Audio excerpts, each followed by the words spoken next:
मैं तो अमिताभ बच्चन के दोस्त हैं इसलिए मैं उनको कुछ नहीं बोला, क्योंकि Amitabh Bachchan is like God for me. तो वो that was a accidental birth, but मैं वहाँ हारा, ये भगवान की बड़ी कृपा थी। Yogi Adityanath ji is my leader also. हमेशा जाता हूँ गोरखपुर जी, अभी जाता हूँ, सबसे मिलता हूँ। अच्छा, एवरीबडी इज हैप्पी। वो लोग मुझे हरा के खुश है, मैं वहाँ से हार के खुश हूँ। अच्छा, पार्लियामेंट के लिए तो आप बहुत ज़्यादा फोकस्ड है, पर असेंबली को लड़ते क्यों नहीं है मनोज भाई? नहीं, हम असेंबली को भी लड़ेंगे जी। इस बार कौन सी कॉन्स्टिट्यूंसी से आप असेंबली लड़ने वाले हैं?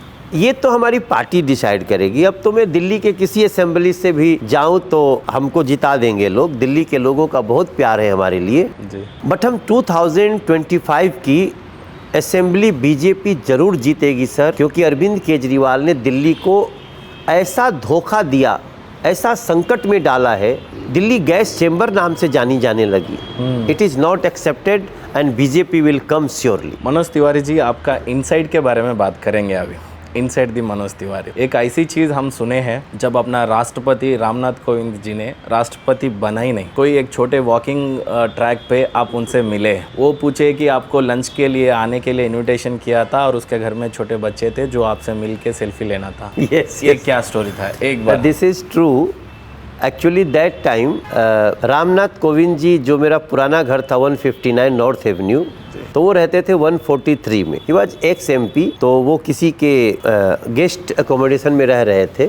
मैं नहीं जानता था, वो उनके घर के लोग मुझे जानते थे। तो एक दिन वो उनसे मेरी मुलाकात हुई, जरा फोटो खींचना है, तो मुझे नहीं पता था, तो मैं फोटो खिंचवाया, बैठा, उनको चाय पिलाया, बिठाया जी। और 2 महीने बाद वो राज्यपाल बन गए बिहार के।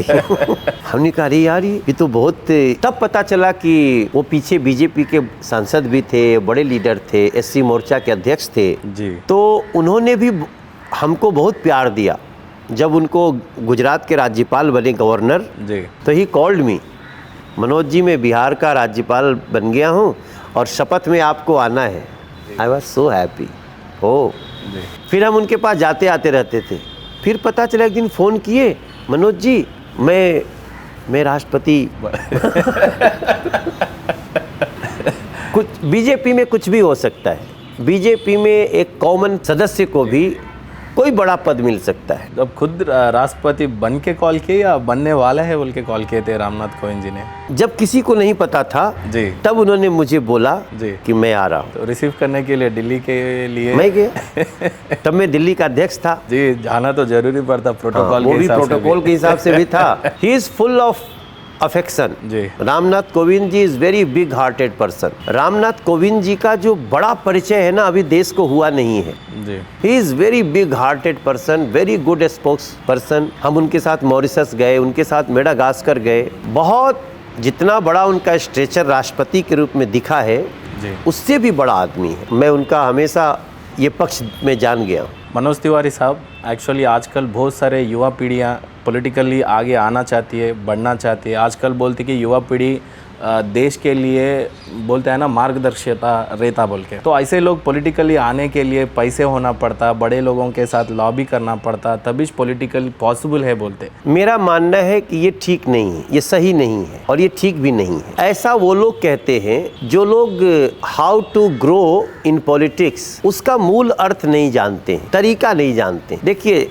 एक कॉन्स्टिट्यूएंसी से हमें किसी को टिकट के लिए चुनना है, मैं उसी को चुनूंगा जो बीजेपी का प्रचार करता रहता है, सांसद से भी अच्छा व्यवहार करके रखता है, जिलाध्यक्ष से भी अच्छा व्यवहार करके रखता है, विवादों में नहीं पड़ता है, नरेंद्र मोदी की नीतियों को ले जाने के लिए वो अपना भी एफर्ट लगाता है। कोई माई का लाल ऐसे व्यक्ति को रोक नहीं सकता।